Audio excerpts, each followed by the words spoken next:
Nous vivons dans un monde de persuasion de masse, un monde de dark ads, de psyop, de hacks, de bots, de faits relatifs, de deepfakes, de fake news, de trolls, une guerre contre l'objectivité et le concept même de réalité.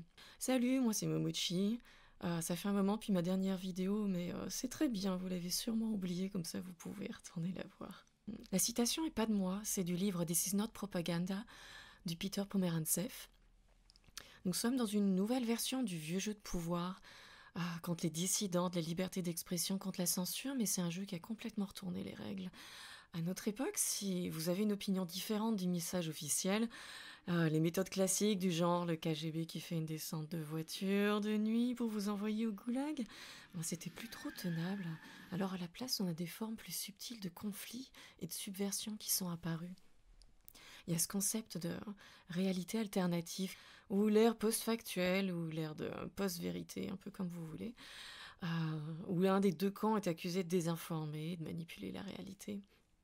Est-ce que vous avez déjà remarqué comme les événements, les infos, ont des explications complètement différentes selon que vous les voyez sur la télévision ou que vous vous renseignez sur Internet? Ça veut dire qu'une des deux explications est fausse la plupart du temps. Donc quelqu'un invente une réalité, mais qui aurait intérêt à inventer une réalité? À peu près tout le monde, parce que c'est avoir un pouvoir sur vous. Donc si c'est pas vos parents ou votre boss, ce sera un vendeur Amazon ou des politiciens ou bien votre petit ami, ouais. Prenez par exemple les filtres Snapchat. Au début, c'était des fausses lunettes de soleil et des oreilles de chien un peu moches, et maintenant c'est devenu ça. This filter has me freaked out. Do you guys want to see what I really look like right now? I know people think these are fun, but I think they're like really harmful to society. Just my 2 cents. Honestly think this is what they look like. This filter's insane. Like, look, it's so real. So then, when I take someone's photo and say I show them the back of the camera and they look like this, they're devastated. They're devastated. They use these filters and that's their baseline. This is not healthy. My insecurity is about to like skyrocket. My confidence is about to go way down. Oh, that took a blow. Ouais, vous voyez ce que ça donne maintenant? On a tellement amélioré les filtres que maintenant ça suit presque parfaitement les mouvements de votre visage, ça vous transforme en vous, en plus jeune, en plus beau. Et il faut que le virtuel soit mieux que la vraie vie. Vous devez avoir votre jumeau numérique. Donc, dans l'ensemble, vous pensez que ça va donner quoi, l'impact sur la masse des gens ou sur les générations qui viennent là? On nous pousse constamment dans le virtuel, on nous habitue à préférer une fausse réalité. Mon deepfake préféré, c'est celui-là. Ouais, c'est... imaginez, vous draguez une jolie fille sur le net, mais ça est plutôt un... Ouais, c'est un mec qui a l'air d'avoir une serviette bleue sur la tête. Ouais, c'est exactement ça. C'est le logiciel Roop. Il y a plein de deepfakes maintenant. Vous pouvez vous faire passer pour une fille sans problème. Alors maintenant que vous pouvez faire une réunion Zoom avec la tête de quelqu'un d'autre, imaginez qu'on utilise ça pour se faire passer pour, je sais pas, votre chef au boulot. C'est arrivé dans une boîte ici en 2019. Quelqu'un avait évité la voix du chef de la maison mère, et ils ont fait un virement de 140 000 $ ou quelque chose comme ça, ouais. Donc le concept même de réalité est en train d'être attaqué. Ça veut dire quoi maintenant, la réalité en 2023? Certains vous diront, ce que la majorité pense être vrai, c'est la vérité, c'est la réalité, mais est-ce que vous êtes sûr de ça? Parce que si c'est l'opinion de la majorité qui compte, alors oubliez les faits objectifs. Dans ce cas, c'est juste une question d'avoir assez de moyens pour raconter une histoire pour que la majorité y croie. Il y a une pièce de théâtre qui s'appelle Gaslight de 1939, où un mari manipulait sa femme pour lui faire croire qu'elle devenait folle. Oui, là vous avez un extrait de la version adaptée en film. Il cachait des objets pour qu'elle ne les retrouve plus. Il baissait la lumière du gaz dans les lampes pour qu'elle ait l'impression que la lumière est baissée, mais qu'il lui disait non, non, non, il se passe rien du tout. Il faisait ça pour qu'elle perde confiance dans sa mémoire, sa perception. Et le terme est resté, gaslighting. Donc, on peut manipuler la réalité d'une personne si vous contrôlez son environnement. Mais pour toute une population, vous me direz, ouais, ok, c'est un peu compliqué, mais c'est peut-être juste une question de moyens. Edward Bernays, par exemple, était un des premiers à expliquer comment on pouvait influencer un groupe de gens Il disait que si vous mettez le même stimulus devant des millions de gens, la plupart auront la même réaction. Donc l'idée, c'est de créer les mêmes images dans l'esprit des gens. Et il en parle très bien dans ses livres Cristalliser l'opinion publique en 1923 et Propaganda en 1928. Donc Bernays a développé ce concept d'influence de groupe, et bien sûr ça a été utilisé en marketing, mais ce genre de choses finit toujours en politique, ne me demandez pas pourquoi. Et Bernays explique que chaque pays est une machine trop compliquée, donc il faut quelqu'un qui nous aide à mettre en avant les problèmes les plus importants, par exemple pour voter. Et Bernays appelait ça le gouvernement invisible. Donc l'idée est flippante, oui, mais il fait que décrire ce que c'est vraiment une démocratie. Il y a vraiment des groupes de gens qui dirigent gentiment l'esprit du public. Vous connaissez les politiciens, les journalistes. Donc si vous voulez influencer une population entière, c'est le groupe parfait pour faire ça. Mais vous allez devoir construire une architecture d'influence. Vous ne pouvez pas juste avoir une seule source. Donc on a commencé par les journaux, et puis la radio, et maintenant vous avez la télévision. Donc vous créez les contenus pour dire ce qui est important, puis pour distraire, vous les diffusez, vous mettez des commentateurs qui disent quelle nouvelle mérite votre attention ou pas, et puis quand il se passe rien d'intéressant, vous fabriquez des pseudo-événements, mais tout ça sont des petites sources concentrées qui ont un message unique et qui peuvent envoyer un message à des millions de gens. Donc notez que si vous voulez convaincre un groupe, il faudra utiliser la répétition, le nudge, la suggestion, parce que personne n'aime avoir des ordres. Ajoutez aussi les célébrités, les stars, vous pouvez starifier les présentateurs de télévision.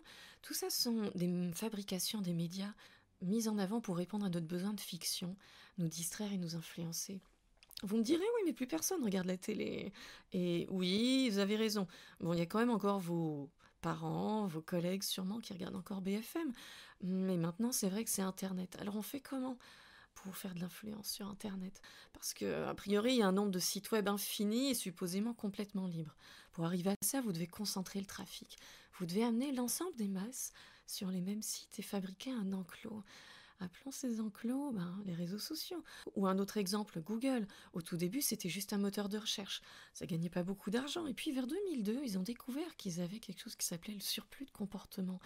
Ouais, les gens faisaient une recherche, ils avaient vu sur le nom de jeune fille de Carol Brady, tous en même temps, à intervalles réguliers, toutes les heures, 5 pics, et ils se demandaient d'où ça venait. Et parce qu'a priori, ça intéresse pas grand monde, c'était une star d'une série dans les années 70. Et puis, ils ont vu que c'était une question de l'émission qui veut gagner des millions, à différents fuseaux horaires. Et ils ont compris que c'est comme ça qu'on pouvait avoir des informations en temps réel de ce que les gens pensaient. Est-ce qu'on pourrait savoir l'opinion d'une population entière? Anticiper un soulèvement? Ouais. Vous voyez l'opportunité de marché pour un gouvernement?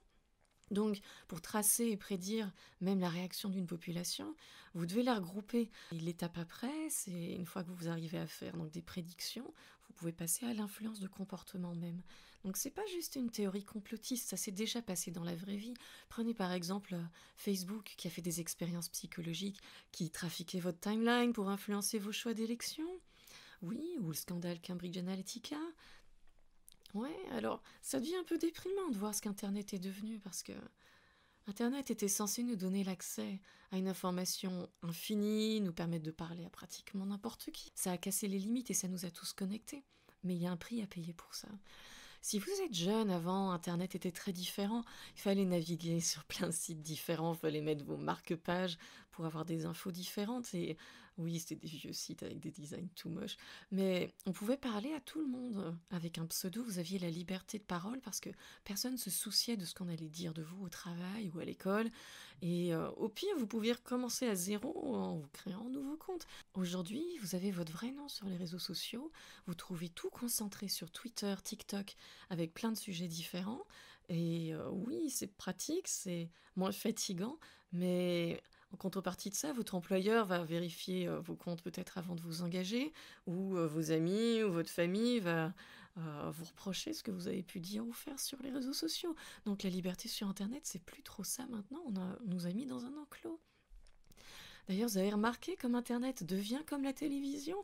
Tout le monde regarde la même chose sur Netflix comme les grosses chaînes de télévision ou YouTube qui met des pubs toutes les 5 minutes. D'ailleurs, Vous aviez notre bon vieux Yuval Noah Harari qui disait ici dans cet extrait: Amazon vous dit quoi acheter, Netflix vous dit quoi regarder, et Google vous dit quoi penser. From humans to algorithms. And this is already happening. Already today, billions of people trust the Facebook algorithm to tell us what is new. The Google algorithm tells us what is true. Netflix tells us what to watch, and the Amazon and Alibaba algorithms tell us what to buy. Donc c'est cynique, mais on y est véritablement. On a choisi la facilité de toutes ces technologies qui rendaient notre vie plus pratique, et en échange, nous avons donné notre libre arbitre. Ça se demandait d'ailleurs si tous ces sites n'étaient pas aussi des plateformes de data mining humaine. Ouais, Twitter pour entraîner les IA de langage, ou Instagram pour les images, et YouTube pour les vidéos, mais je digresse un peu. Donc, on a vu depuis 2020 que depuis le Covid, nos conversations maintenant seraient devenues de la dangereuse désinformation, même si c'était des posts étayés par des sources, des études scientifiques. Moi, ça m'est arrivé, ça vous est sûrement arrivé aussi. Et on a vu comme tous ces moyens automatisés technologiques ont servi à faire sauter vos posts, vos commentaires et vos vidéos. Et maintenant, les gens sont presque habitués à l'idée de censure sur Facebook ou Twitter. Vous leur dites que vous avez été censuré. Ouais, ils vont hausser les épaules et puis c'est tout. Alors qu'avant, on plaignait les gens en Chine qui devaient subir ce genre de censure-là. Et maintenant, quand vous avez Thierry Breton qui prétend que les réseaux sociaux devaient retirer automatiquement des messages interdits le 25 août en 2023, en pratique, on n'a pas vu grand-chose se passer. Je lui ai même demandé d'ailleurs, je lui ai envoyé un message et mon post est toujours là, ouais. Donc, concrètement, est-ce qu'il n'y a pas quelque chose de plus insidieux qui est déjà en place comme système de contrôle? Et en parallèle, est-ce que ce ne serait pas aussi un clin d'œil au variant Eris, qui est un des derniers variants Covid qui est sorti, qui est plutôt bénin, mais qui représente la déesse de la discorde? Ouais, est-ce qu'on n'aurait pas un système dans ce genre-là? Est-ce que ce ne serait pas ça le vrai variant sur Internet? Mais avant ça, il faut qu'on parle de la théorie du dead Internet. La théorie du dead Internet, c'est qu'Internet serait mort vers 2016-2017 et que tout le contenu que vous voyez serait rempli de bots programmés par intelligence artificielle qui ont remplacé les vrais humains ou des employés payés pour faire des faux contenus. Donc des robots programmés ou des gens payés pour faire des faux commentaires, des faux likes, des faux comptes depuis des années. Cette théorie est apparue sur un forum 4chan, ici sur le forum Agora Road. C'était un compte appelé ici Illuminati Pirate qui disait que Internet semblait stérile, vide de gens, vide de contenu, que tout, si vous comparez à 10-15 ans avant, semblait aseptisé, qu'il n'y avait plus rien à faire, à lire ou à expérimenter, que tout a implosé dans une sorte de site normal et des coquilles vides.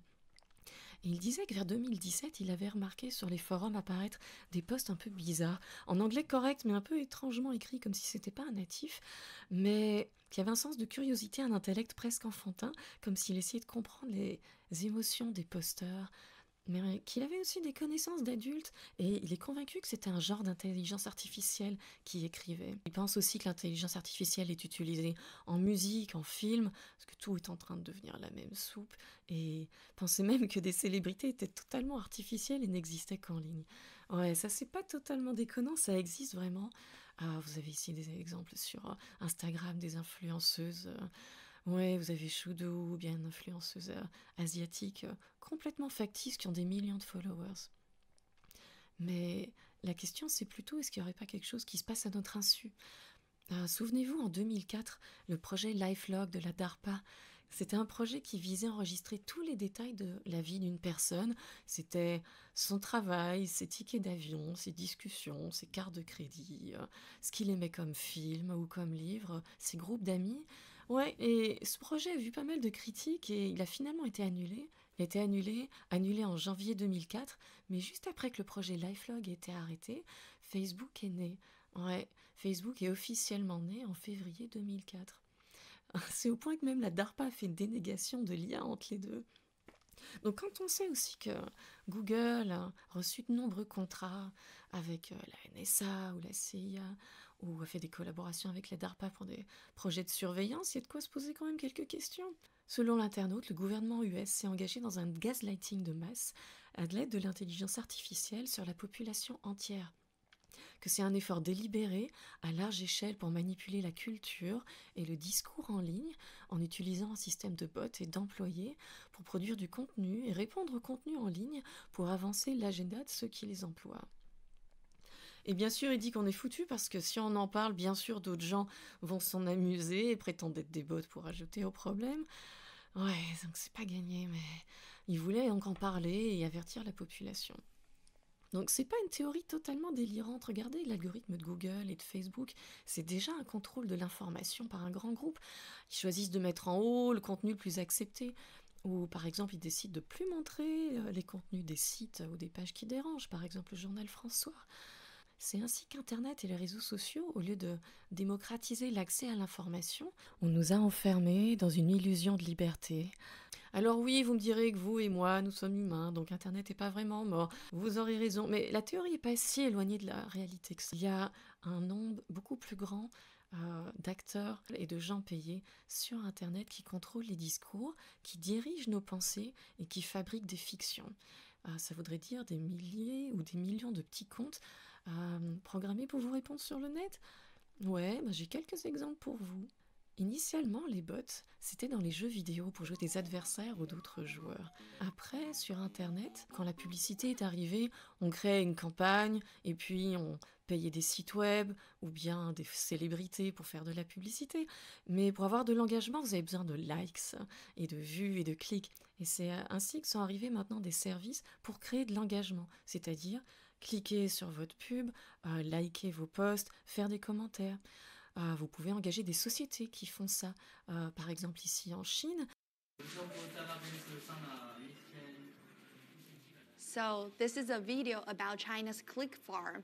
The guy who appears to be the owner of the click farm is telling people that his operations can help them to sell goods to overseas and also add clicks to their videos. He's also saying that this is actually a relatively smaller operation for them. Larger farms like this can house over 17,000 phones at the same time. Ils engagent des gens qui servent à ça, vous connaissez sûrement. On appelle ça les fermes à clics. Et vous avez cet article qui explique qu'un tiers des clics sont probablement des bots qui servent à qui? Des chanteurs, des politiciens, des gens qui ont besoin de popularité. Donc tout ceci est un business qui tourne depuis plusieurs années et qui rapporte énormément. Alors, est-ce que c'est difficile à faire? Vous avez ici un exemple un petit peu marrant.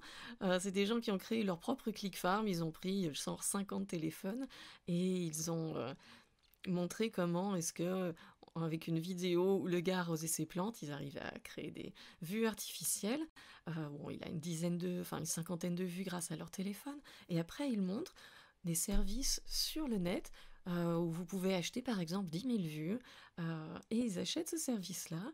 Comme ça coûte cher d'avoir des employés qui cliquent, l'étape d'après c'est de programmer ça et d'utiliser des ordinateurs, des bots. Mais ils ont même plus besoin d'utiliser des téléphones et qu'on a pu virtualiser, tout faire sur ordinateur. Donc c'est juste un business comme un autre, c'est pas trop connu du grand public parce qu'il faut pas casser l'illusion. Mais concrètement, est-ce qu'il y en a beaucoup? Regardons sur les réseaux sociaux. Ici, vous avez Instagram. Ils estiment qu'ils ont 95 millions de comptes qui seraient des bots. Par exemple, ici sur Facebook et Meta, Facebook retire tous les trimestres plus d'1 milliard de faux comptes. 1 milliard de faux comptes.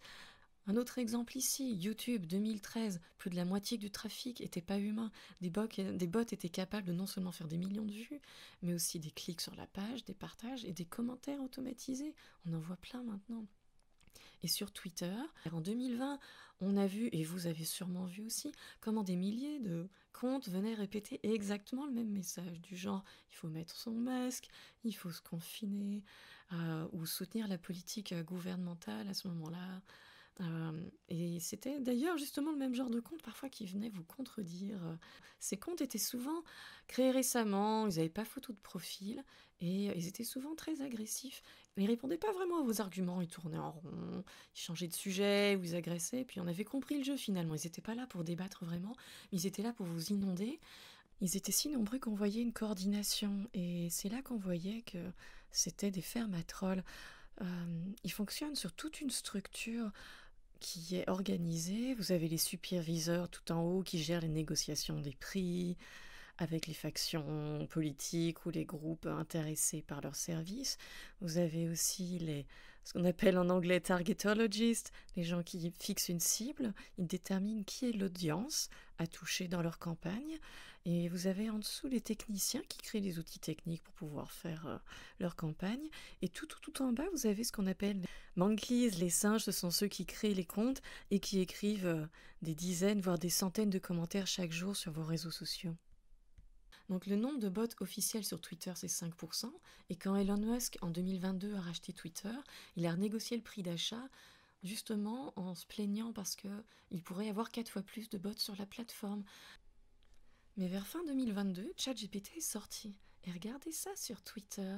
Quelqu'un a dit « J'avais cette impression depuis longtemps, mais voici la preuve qu'il y a des bots à base d'intelligence artificielle qui utilisent ChatGPT pour générer la réponse. » Et il montre un de ses tweets qui faisait une blague sur ses amis nomades qui en 2013 mangeaient de la street food et puis en 2020 qui voyageaient avec leur machine à café et tout leur matos. Mais l'une des réponses lui semblait bizarre et un peu artificielle. Et alors il a posé la même question à ChatGPT et regardez les posts côte à côte, c'est quasiment la même chose. Ici vous avez un autre exemple, là ce sont des scientifiques qui ont carrément fait une étude de compte basée sur ChatGPT. Ils ont trouvé ces trucs très fun. Alors regardez le nombre de réponses sur Twitter qui disaient « En tant qu'IA, en tant qu'intelligence artificielle, je ne peux répondre à ceci ». Et à l'époque, en effet, ChatGPT répond souvent cette même phrase. Et quand les gens ont programmé leur bot avec ChatGPT, ils se prenaient cette phrase-là un peu trop souvent. Ouais. Autre exemple, et c'est pas fini, si vous creusez un peu, vous trouvez plein de posts de commentaires supposés d'humains sur Amazon, écrits aussi par ChatGPT. La même chose avec le texte qui dit « En tant qu'intelligence artificielle ». Oui, donc il y a eu pas mal de nettoyage depuis. Ouais, donc on en voit de moins en moins, mais vous pouvez encore en trouver, ouais. Ou en tant qu'assistant IA, vous pouvez le voir aussi, c'est édifiant. Ouais. Donc, est-ce que ça vous est déjà arrivé de vous disputer ou d'être énervé avec quelqu'un à cause d'un post parce que si ça se trouve, la discussion était complètement fake et vous étiez en train de parler avec un bot. Vous avez par exemple là un canal d'entraînement de bots de discussion. C'est une sorte de simulation pour que les gens qui programment des modèles de langage puissent faire des tests. Et vous pouvez voir des discussions de bots entre eux. D'ailleurs, c'est intéressant parce que toute personne qui pense qu'un bot ne peut pas avoir de discussion émotionnelle et tout le reste, vous avez un exemple parfait là. Ils ne font que reprendre des textes retrouvés sur le net et un modèle de langage cherche la meilleure probabilité de réponse. Donc, c'est pas du tout étonnant d'avoir des réponses qui semblent complètement vraies. Autre chose sur Reddit, ça c'est super intéressant, c'est un post sur une énorme portion d'utilisateurs de Reddit semble être des bots. Et ce post n'existe plus d'ailleurs, Reddit l'a fait sauter. Mais je vous explique et je l'ai gardé une copie. C'est quelqu'un qui envoyait des messages de clickbait à des comptes qui lui semblaient un peu suspicieux. Et le message en question, c'était du texte, et puis il envoyait un lien, et le lien c'était un site de IP Logger, c'était un site qui enregistre votre adresse IP.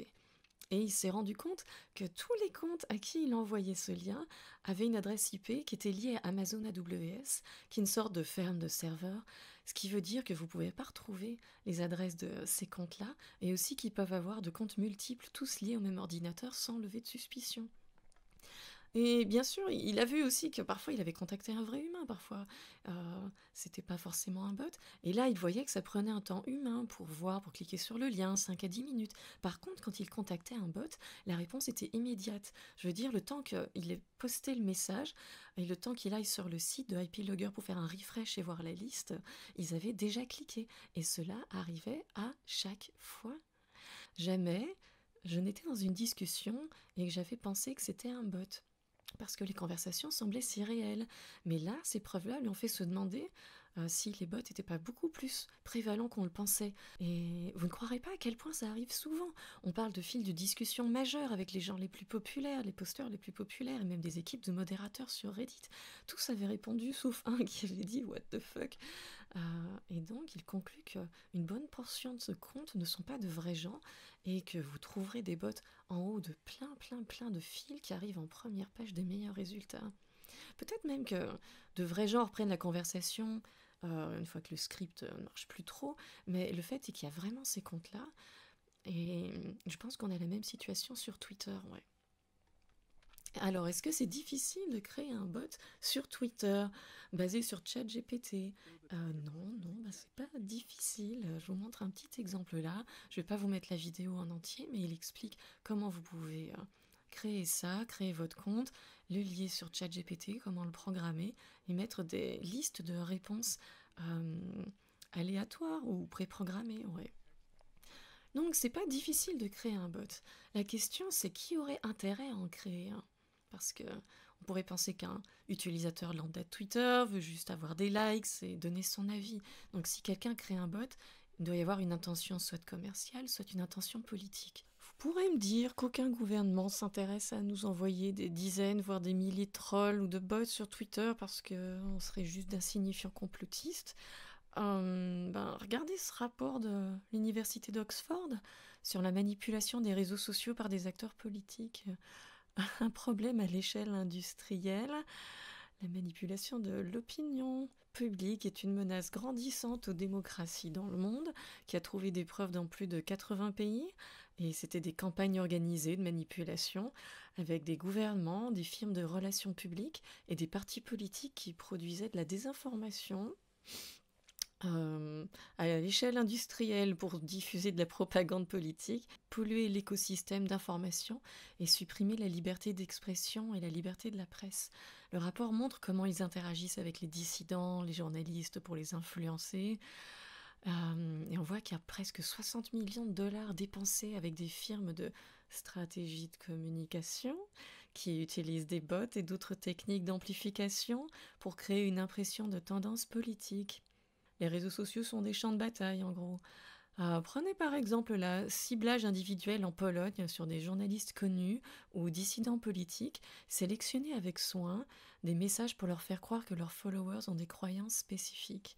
Ouais, on voit souvent des messages comme ça spécifiques à une personne ciblée. Pour faire simple, attaquer sur, je sais pas, sa compétence, son physique, ça c'est les grands classiques, ouais. Et le but de leur message, c'est toujours de créer une émotion chez leur cible, et je vois ça souvent sur Twitter. Un autre exemple, c'en était des créations de faux contenus, des posts de blog, des vidéos sur YouTube, de fake news et de photos pour aider à promouvoir l'agenda politique d'un gouvernement. Par exemple, là, au Royaume-Uni, des cybertroupes qui créent des vidéos avec des messages persuasifs sous des alias en ligne. Ouais, là, on peut faire tout un sujet, des spécialistes en création de faux contenus. On en a quelques-uns, je garde ça sous le coude. Alors, quelques exemples un peu plus concrets. En France, on parle très peu de phénomènes de troll et de bots. On a quand même quelques petits articles qui sortent parfois. Là, vous avez un article de Mediapart et de France Info sur les soldats macronistes, anonymes et virulents, qui, quand on les interviewe, disent toujours qu'ils faisaient ça pour le fun. Et ouais, on y croit à 115 tweets par heure. Ouais, c'est crédible. Il y a cette enquête, là, en Ukraine, d'un journaliste d'investigation en 2019, qu'il a réussi, pour son enquête, à se faire engager par une ferme à trolls à Kiev. Et il raconte combien il était payé, comment est-ce qu'il travaillait. C'était des messages sur Telegram, c'était des groupes très organisés. Et son job, c'était de poster 300 commentaires par jour sur les réseaux sociaux, se faire passer pour quelqu'un d'autre, et il était payé pour ça. Son job était de manipuler les émotions et les pensées des gens avec ses autres collègues. Et je vous mets un extrait. We won't launch any troll farms or bot farms. We don't use them.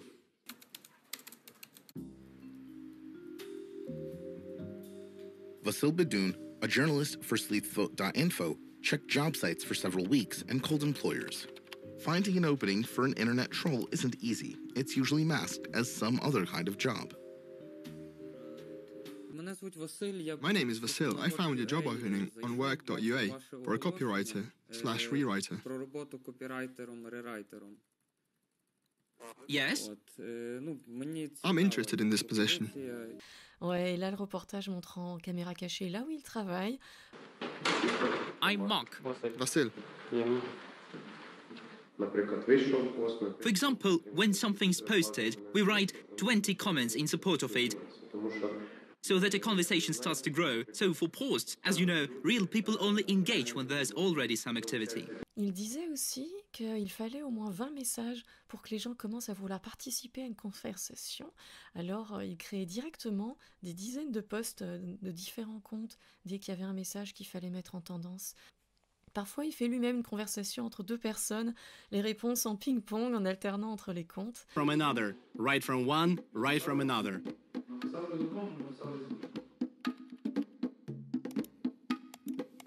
Et il administrait par journée 7 comptes différents. C'est très instructif parce qu'il explique tous les types de messages qu'il doit poster, soit des messages de soutien à des politiciens ukrainiens candidats aux élections. Là, vous avez un exemple d'un proche de Zelensky. The trolls posted hundreds of comments daily praising comedian Sergei Svoko. He ran in the Donetsk region as a servant of the people, by the personal request of the Ukrainian president. They worked together on the show Liga Smichu. Again in our ranks, Serhiy Anatolievich Sivokho.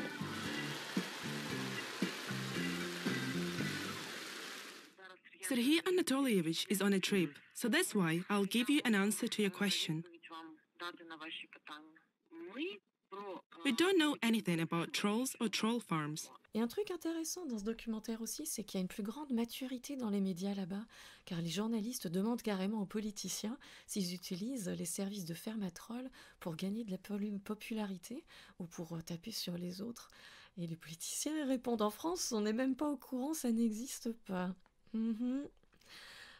Alors, un autre exemple ici aux Philippines. Les armées de trolls noient la critique du président Duterte. En 2019, Facebook avait annoncé avoir supprimé des dizaines de pages qui noyaient les critiques du président philippin avec d'autres infos. Et derrière le réseau, ils s'étaient rendu compte que c'était le chef des réseaux sociaux du président. Ouais. Et comme on savait qu'ils s'étaient beaucoup appuyés sur eux pour leur élection, c'est pas si étonnant que ça. Et autre chose intéressante, comme le président avait déclaré une guerre contre la drogue, appelant à faire des exécutions sommaires de dealers dans la rue, oui, un journal avait commencé à dénoncer ça et faire des articles dessus. Et comme par hasard, sa communauté en ligne a commencé à se retourner contre le journal. Ils se prenaient 90 messages par heure, qu'ils inventaient les morts, qu'ils étaient payés par les ennemis du président, que tout ça c'était des fake news, et ça a pris une proportion assez incroyable. Et le journal a commencé à étudier les commentaires et les comptes qui relayaient tout ça. Et ils ont trouvé des comptes étranges qui parlaient de leur emploi, et en vérifiant, en appelant les employeurs, ils se sont rendus compte qu'ils ne travaillaient pas du tout là. Et ils ont trouvé 24 faux comptes qui répétaient ces mêmes messages et qui atteignaient une audience de 3 millions. Ils ont compris que c'était une attaque coordonnée, mais bien sûr, c'est toujours compliqué de prouver qui était derrière. Là, vous avez un autre exemple d'un témoin qui raconte qu'il passait 5 jours qu'il passait 5 jours sur Facebook et alternait entre 7 comptes différents pour soutenir le président, montrer du soutien et taper sur le parti libéral. Chose amusante, c'est aucun ne se définit comme faisant du trolling ou des fake news, chacun a sa technique de déni, il se considérait comme un guerrier du clavier, ouais, il se sent investi d'une mission noble. Oui, bah si vous me regardez, votre mission est pas du tout noble, vous êtes des gros losers. Alors, Mexique, un autre exemple ici, c'est un activiste qui s'appelle Alberto Escorcia, qui a beaucoup creusé le sujet des bots et des trolls. Il a même dû déménager plusieurs reprises à cause de menaces. Oui, ça rigole pas, au Mexique, là-bas, les fermes à trolls relaient les menaces de mort des cartels de la drogue, donc c'est plutôt bonne ambiance. Ouais.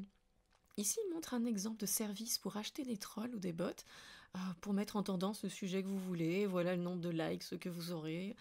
Ouais. Et Escorcia explique que ces trolls se mobilisent juste pour la cause pour laquelle on les paie. Donc ça peut être une réforme d'énergie du gouvernement qui n'est pas populaire, ou bien rendre une menace de mort virale. Ouais. Il fait aussi l'analyse de hashtags en tendance et il analyse les motifs. Il y a plusieurs logiciels qui font ça. Gephi par exemple. Et il prend là un hashtag, il récupère tous les tweets liés à ce hashtag et il peut visualiser les groupes qui relaient ce hashtag-là. Et on peut voir dans ces réseaux qui se suit et on peut identifier des groupes. Et par exemple là, le Nuage Noir, c'est un groupe de trolls qui reconnaît qui s'appelle la Hawk Legion. esta mancha verde, que es muy fuerte y que no está interactuando con nadie, salvo con ellos, pues son todos los bots que está utilizando ahora mismo Pañal. Il explique aussi que les trolls envoient chaque semaine ou chaque mois des fake news juste pour, juste pour mettre le bordel dans les discussions dans une communauté, ouais. Et affaiblir le mouvement de dissidents. Qu'est-ce qu'ils font d'autre aussi? Ils font de l'empoisonnement de hashtags. Et quand il y a une manifestation qui est préparée, alors ils vont poster les mauvais lieux de la manifestation, les mauvaises heures, ce genre de choses. Ouais. Donc quand vous voyez qu'ils envoient régulièrement plein de fake news, vous comprenez maintenant pourquoi j'ai débugué autant de fake. Dernièrement, je pense qu'on le fait exprès. Vous vous souvenez de cette vidéo de Albert Bourla qui disait que si on faisait un effort, ils arriveraient à réduire le nombre de gens qui n'ont pas accès à leurs médicaments de 50%. We will reduce the number of people in the world that cannot afford our medicines by 50%. I think today this dream is becoming reality. Des gens sont amusés à couper la vidéo et ça est devenu Bourla qui disait on arriverait à réduire le nombre de gens de 50% juste en coupant le milieu. Combien de fois j'ai vu cette vidéo tourner? À chaque fois j'ai fait le debug, mais je me dis mais qui c'est qui s'amuse à envoyer ce genre de fake? Ben voilà, c'est ce genre d'agence, ouais. On nous envoie juste des fakes, tout ça sont des histoires fabriquées pour attirer notre attention, nous détourner des vrais problèmes sur lesquels on a des preuves tangibles. Ici, Joe Rogan parle du fait qu'il y a aussi des potes faux patriotes. Ouais, je vous mets un petit bout. You know what the number one indication for me that someone's a bot? American flag in their logo. Like right next to their name, they got the American flag. Like maybe a couple numbers.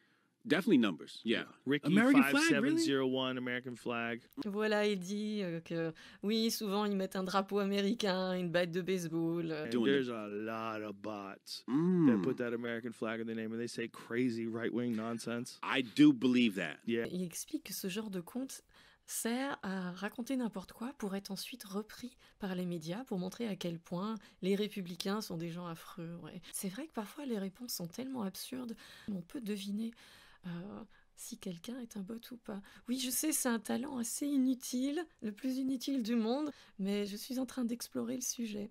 Ici sur Reddit, comment reconnaître un bot? Le critère principal, il n'y a pas de critère principal. Vous allez devoir identifier 3, 4, 5 éléments suspicieux pour pouvoir penser que c'est un bot. Et même là, vous risquez de vous planter, de vous prendre un humain pas content dans la figure. Il explique les principales catégories. Il y a des bots de retweet. Ils disent rien, ils font que retweeter des sujets. Parfois, ils sont un peu dingues et postent 200 fois, 300 fois par jour. Ouais. Vous avez les bots de commentaires. Ceux-là attaquent frontalement, font des insinuations pour vous déprimer. Souvent, ils sont rejoints par d'autres bots de commentaires, toujours d'accord, et alors ils font une petite discussion entre eux. Ça peut être parfois en français très hasardeux, parfois c'est très drôle à lire, ouais. Il est souvent courant que si vous exposez un bot, qu'il soit supprimé quelques jours après. Regardez aussi s'il a une date de création récente, 2022-2023 maintenant. Mais il y a aussi des comptes plus anciens. Ce sont souvent des comptes récupérés ou hackés qui ont nettoyé tous leurs posts précédents. Vous pouvez voir ça si vous remontez dans leur timeline et que vous regardez, et ils n'ont pas d'autres messages avant 2021-2022. Ouais. Ou bien, si on remonte plus haut, ils ont juste des pubs de jeux en ligne ou des trucs voilà, de publicité seulement. Et puis après, ils switchent complètement en mode Covid. Ouais, c'est assez louche. Moi aussi, j'ai détecté des bots et des trolls. Je vous partage quelques trucs. Parce qu'il y a maintenant beaucoup de faux comptes sur Twitter. J'ai vu que c'était beaucoup de comptes dormants créés entre mars et avril 2022 et maintenant. Ensuite, regardez qui il suit. Souvent, ce sont des comptes qui vont suivre qu'exclusivement les comptes genre résistants français du Covid avec beaucoup de followers et absolument rien d'autre. Et ça, c'est très très louche parce que même moi, je suis les comptes de journaux mainstream ou bien des amis, mais ces comptes-là ne suivent que ça. Et souvent, ils postent rien derrière ou bien ils postent 3 trucs et puis plus rien. Donc ça, c'est un bon indice. Ou certains ont des fautes d'orthographe étranges, des fautes que personne ne fait. Du genre échanger des lettres ou mettre des lettres qui n'ont rien à voir. On dirait des fautes volontaires mais qui sont too much. L'autre truc, c'est le timing des posts. Si vous voyez plusieurs commentaires postés en même temps sur différents canaux, c'est un bon indice. Ou vous avez par exemple ici ce bobot qui poste toutes les minutes ou presque. Oui, celui-là, je l'ai exposé. Il était trop gentil. En fait, c'est comme ça que je l'ai repéré parce que c'est pas crédible, personne n'est aussi gentil sur Twitter. C'était bien essayé, cela dit, la flatterie vous mènera partout. Ouais. Et vous avez beaucoup de faux résistants. Je pense qu'ils ont développé le concept vers fin 2021-2022. J'ai vu arriver ça sur VK, puis sur Telegram, avant d'arriver sur Twitter. Ouais, les trolls contradictoires de 2020, ça marche plus trop, alors il faut nous envoyer des gens de notre communauté pour mettre le bordel. Parfois c'est subtil, ils commencent gentiment, ils vont retweeter plein de posts, et comme ça ils gagnent quelques followers là-dessus. Donc ces bots d'insinuation, souvent vont pas aller frontalement vers vous, mais ça va devenir des messages du genre « Je vais me désabonner, tu devrais arrêter d'en parler, ça n'intéresse personne. » J'en ai eu plein des comme ça, mais plein. Ouais, quand je parle de sujets qu'il ne faut pas. Là, tout d'un coup, je me prends des commentaires ou si je parle de bots, hein, mon Dieu, tu es en boucle, il faut que tu arrêtes de parler de ça. Ah, ils sont pas contents, la ferme à troll, je suis en train de casser leur business, ouais. Autre exemple, il y a les bots de vanité. Ce sont des comptes qui vous suivent pour vous donner l'impression que vous avez beaucoup de followers. Probablement faire pousser les messages qui vont bien. Par exemple, maintenant, si je parle d'identité numérique ou de manipulation de réseaux sociaux, j'ai très très peu de visibilité. Mais dès que je fais un post sur le Covid et les effets secondaires, là, j'ai une sorte de boost pas possible. Le dernier post que j'ai fait où j'avais posé cette question a eu plus de 100 000 vues. Autre truc sur ces bots qui vous suivent, ça pourrait être aussi des bots de unfollow. Ce seraient des bots qui vous suivent en masse pour pouvoir ne plus vous suivre quelques jours après. On avait vu quand Twitter a publié une partie de son algorithme que vous perdez votre visibilité si des gens ont arrêté de vous suivre. Et c'est connu depuis déjà quelques temps comme technique. Autre technique, le faux ami. C'est plutôt un humain plus qu'un bot qui fait ce genre de technique-là. Oui, c'est certains qui jouent à être votre ami, qui vont vous soutenir et ils vont aller complètement dans votre sens, mais après quelques mois, ils vont se retourner, commencer à insinuer des trucs sur vous, dans votre dos, sans que vous ayez changé grand-chose à votre ligne. Ouais, j'en ai vu quand même beaucoup à faire ça. Ou alors qui vous parlent en message privé, se faisant passer pour votre ami, ouais. Du social engineering. Si ça m'arrive, ça peut vous arriver à vous aussi. J'ai aussi fait un test de bot en écrivant test de bot, et puis parler du fait que le graphène est un gros fake. Et plus de 40% des réponses que j'ai eues répondaient totalement au premier degré, en mode fâché ou insinuation ou accusation, sans se demander pourquoi j'avais mis test de bot avant. Ouais, et comme par hasard, c'était des comptes souvent créés en 2022-2023 qui cochaient toutes les cases que je vous ai expliquées avant. Vous me direz, personne ne lit les tweets sur Twitter ou les gens lisent en diagonale. Oui, c'est vrai, ça peut expliquer pourquoi ils n'ont pas remarqué quand j'avais mis test de bot, mais ça m'aiderait dans mon étude scientifique si les gens faisaient un peu plus attention pour mes prochains tests. Ouais. La boutologie, c'est vraiment un art ingrat parce que il y a une liste de gens qui sont offensés parce que je les ai accusés d'être des bots ou des trolls. Remarquez, c'est souvent eux qui attaquent ou qui m'attaquent, et après ils se plaignent de l'horrible injustice que je leur ai faite. Le prenez pas mal, c'est un compliment d'être traité de bot dans le milieu des joueurs d'échecs, par exemple. Mais bon, le problème est tellement grand qu'il faut que quelqu'un teste, il faut que quelqu'un expose tout ça. Et puis voilà, si on se trompe, ça m'est déjà arrivé, j'ai répondu trop vite, et puis voilà, j'ai retiré. On passe à autre chose, c'est ça la recherche scientifique, ouais. D'ailleurs, ma question c'est, est-ce que vous êtes sûr de ne pas être un bot? Ouais. Est-ce que vous postez à répétition les mêmes images ou vidéos ou des liens? Ouais, ça a dû m'arriver, je suppose aussi, ce qui veut dire que j'ai probablement été un bot parfois, mais je me soigne. Non, je vous demande ça parce que, à force de parler, interagir avec des comptes trolls ou bots, qui nous répondent rapidement, qui sont agressifs, est-ce qu'on n'est pas habitué à faire pareil? Est-ce que vous utilisez vraiment votre esprit critique? Et puis l'étape d'après, vous relayez un fake, et puis vous êtes convaincu que le fake est vrai, et puis après vous allez accuser ceux qui ne croient pas à ce fake d'être des traîtres ou des oppositions contrôlées, genre moi. Ouais, je sais, c'est ingrat comme job. Alors où est-ce qu'on se dirige avec les bots? Même si pour le moment ça n'intéresse que moi, ou presque. Il semble que les médias laissent le sujet des bots et trolls totalement dormant, mais je suis sûre que ça va être utilisé contre nous un jour. Je vois des articles comme quoi Twitter n'a jamais eu autant de bots depuis l'arrivée de Musk. Oui, l'article explique que des chercheurs avaient analysé des millions de messages pendant une interview de Trump avec Tucker Carlson, et en regardant les hashtags, et ils décidaient que c'était des bots s'ils postaient des liens toutes les 1 ou 2 minutes, voire plus. Est-ce que vous les voyez venir? Ça veut dire qu'on est en train de nous amalgamer avec ce groupe de bots qu'on est en train de nous envoyer et de nous ensevelir sous des bots pour pouvoir mieux nous décrédibiliser par la suite, ouais. On a ici un autre article, mais là c'est plutôt français. C'est les médias qui nous parlent des climato-sceptiques, comme ils seraient tellement nombreux, 30% sur Twitter.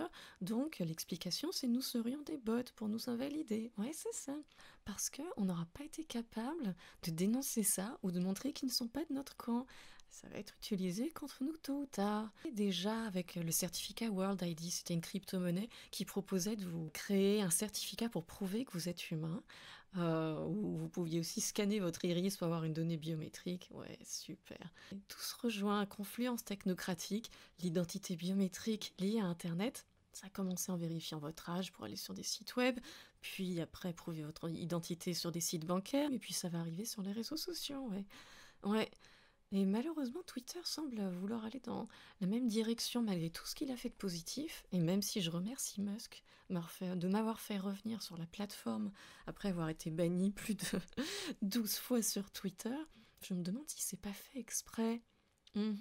Est-ce qu'on nous aurait pas fait juste revenir sur Twitter pendant, je sais pas, 1 ou 2 ans et on nous donne l'illusion, l'impression qu'on a des followers et une audience, et en même temps, on a moins de visibilité avec les gens réels, et puis on va nous coller la vérification d'identité sur Twitter parce que le problème des bots serait trop grand.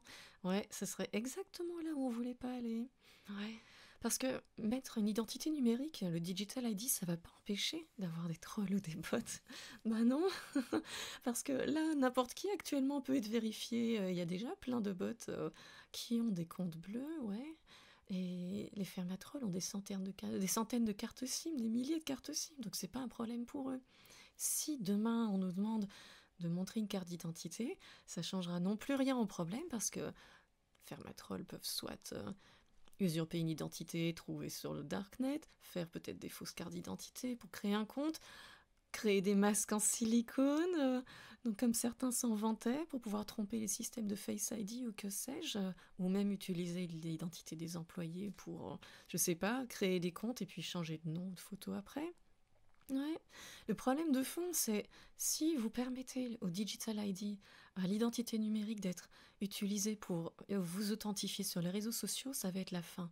Parce que si on tue l'anonymat sur Internet, vous allez tuer la liberté d'expression qui y était liée. Imaginez aussi si quelqu'un usurpe ensuite votre identité. Vous faites comment?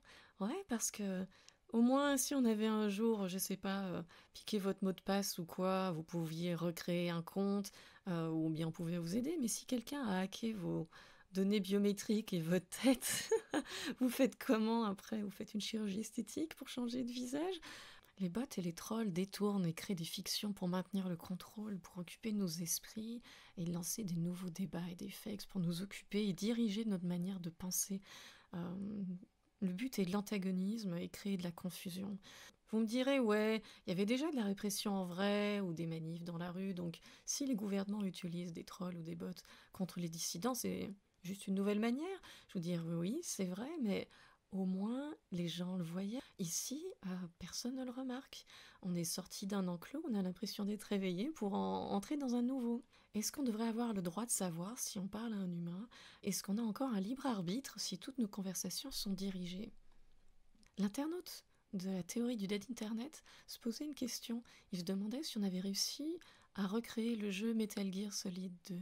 Si vous ne connaissez pas le jeu, c'est un bête jeu d'action à la base, comme il y en a des milliers, mais le créateur avait écrit une fin qui avait une réflexion assez puissante. Le jeu de 2001 nous prévenait des dangers des fake news, des demi-vérités 20 ans plus tôt. Quand on construit des chambres d'écho, d'informations, quand on reste dans nos bulles et qu'on repartage les informations qui se conforment à nos croyances, on a tendance à rejeter toutes les personnes qui expriment des doutes ou toutes les personnes qui ont des avis différents. Le protagoniste faisait des missions et découvrait que les militaires qui lui donnaient les instructions étaient en fait une intelligence artificielle. Ouais. L'IA démontre d'ailleurs que les humains sont incompétents à séparer le vrai du faux. Donc l'intelligence artificielle lui explique qu'ils sont là pour veiller à l'évolution de l'humanité, mais que comme les humains s'intéresse plus à des futilités, du divertissement, des fake news, et que nous avons une vision polarisée du monde, qu'on vit dans notre bulle, nos chambres d'écho, et qu'on relaie des fakes, et que ça nous pousse au conflit les uns contre les autres, nous sommes incapables de régler les problèmes de notre fake news, alors l'IA va contrôler l'information à notre place, à notre insu. It's our responsibility as rulers.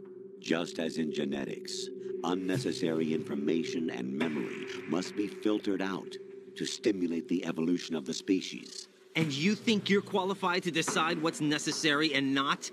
Absolutely. Who else could wade through the sea of garbage you people produce, retrieve valuable truths, and even interpret their meaning for later generations? That's what it means to create context. I'll decide for myself what to believe and what to pass on. But is that even your own idea? Or something Snake told you? L'IA dit que si l'humain est incapable de faire le tri, de séparer le vrai du faux, il dit qu'ils vont le faire à leur place. Et quand le héros lui dit qu'il est capable de décider lui-même ce qu'il va croire et ce qu'il partagera, l'IA lui demande « Mais est-ce que c'est ta propre idée?